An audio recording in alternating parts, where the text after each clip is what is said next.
There's a couple things that we're stating in theorem 11.3.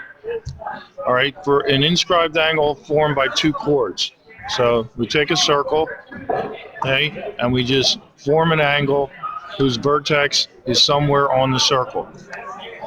Okay, we state what that angle is, angle ABC, and we recognize that that angle is intercepting, is opening up to this arc ADC. Angle ABC intercepts this arc, or opens up, meets the circle on the arc ADC. Now, it says that the inscribed angle is half the measure of the arc, so let's measure those things. Let's measure the angle. Measuring the angle, okay, the angle measures 52.4. Well, if the theorem is correct, the arc should measure 104.8. Yes? Okay, well, let's see what the arc measures. Okay, we select the points defining the arc, A, D, and C. We construct the arc through the 3 points, and we measure the arc. And the arc angle, surely enough, there it is. Okay, take the ratio, and it will show you calculate the arc length divided by the angle should always be 2. There it is. It changes. The ratio always remains 2, meaning the arc is always twice the angle. Okay, there's something else that comes out of that. If we get two angles opening to the same arc, they must be equal. So let's form another angle with meeting up with this same arc. There we have it. Okay, there's a new angle meeting up with the arc ADC. That angle should be equal to the angle B. Measure the angle AEC, measure that angle, okay? That angle is exactly the same as the other angle, okay? So there you have it, okay? And then what we say there in addition is if two inscribed angles open to the same or congruent arcs,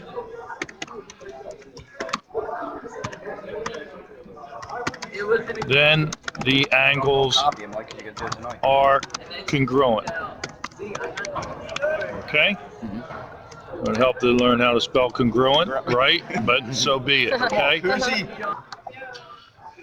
Another part of the theorems from 11.3. An inscribed right angle will intercept a semicircle. All right, here we go. Here's a circle. All right. Now let me start actually by going the other way around. I'm going to put a diameter through this circle. That is, this will always be a diameter. All right. Okay. Now let me select the points where the line containing the. I don't want that. Undo that. Okay, select this segment, select the circle, construct their intersections, label their intersections, put some other point on the circle, construct another point on the circle, swinging around, let's say down here. Now let's look at the angle that's formed right here. This angle right here. Okay, and that angle will always be a right angle, guaranteed. Let me just draw this segment here.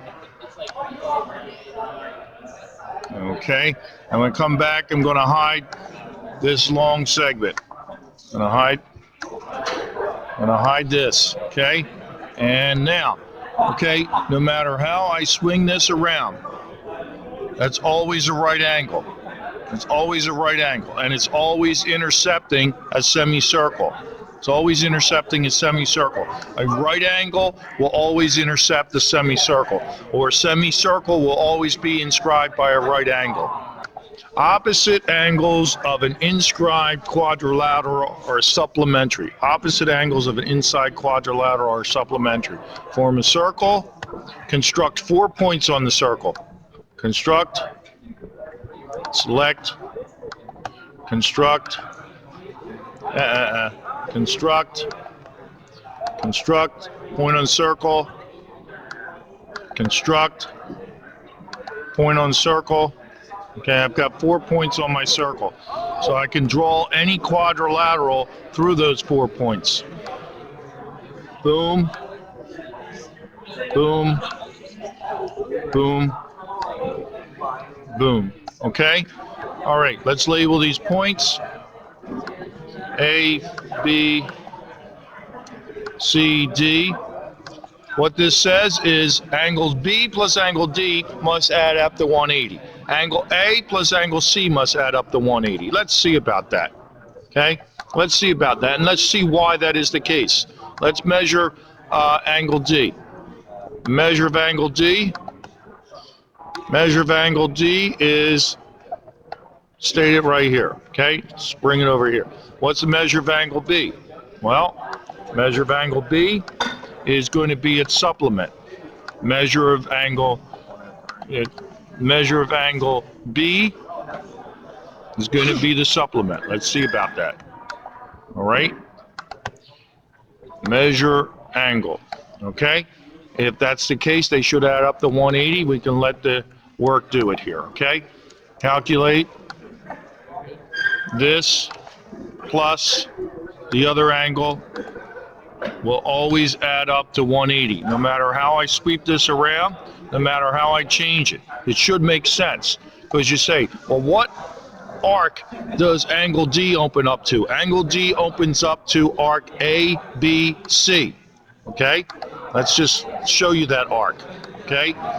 Okay? And arc ABC, the measure of that arc should be twice the measure of the angle D, if all things are correct, right? So the arc through that, measure that arc, okay? Measure that arc, there's that arc, okay? Now, all right, angle B opens up to arc ADC, which is the rest of the circle, ABC is one part of the circle, intercepted by angle D, and arc ADC is the remaining portion of the circle.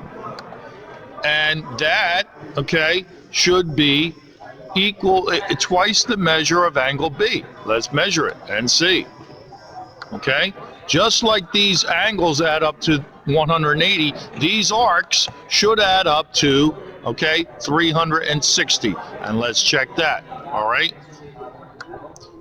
That arc plus this arc always adds up to 360. So therefore, again, angles opposite in an inscribed quadrilateral are supplementary because the arcs that they meet up to are summing up to the entire circle, 360. An inscribed angle formed by a tangent and a chord is half the measure of an intercepted arc. So we know there's only one way to draw a tangent, okay? That is to draw a perpendicular from the radius, okay? So if we select and construct the perpendicular, okay, there's our tangent, and that will always be a tangent, and no matter how we move that around, okay? Our point of tangency is right here, okay? A. If we draw a chord from A, okay, to meet up any point on the circle, all right, we are constructing an inscribed angle. So let's check this out, okay? I want to actually come back. I want to hide this radius. I want to hide the radius segment. I want to come to my tangent, and I want to construct a point on the tangent. Okay? Then I want to draw a segment from A to that point on the tangent, and come back and eliminate this tangent line. Okay? So It's going all through crazy things. Sorry. Okay, here we go. Hide, perpendicular. Okay, now what we have here now, we're going to try to illustrate this idea. Okay, let's label these points. So I'm trying to, and I'm going to need to put another point on my circle so I can look at the arc. Construct a point on the circle. Construct a point on the circle. Construct point on the circle. Put it over here so I can identify my arc. We'll label that point, okay, D. All right. Now what we want to show is we want to show that the angle BAC is half the measure of the arc BDA. So let's measure those things up so we can illustrate that, okay? Let's go and measure the arc. Boom. Select the 3 points that define the arc. Construct the arc. Let's measure the arc. Okay. Now let's come and measure the angle. Measure the angle. Measure the angle. The angle's exactly 1/2.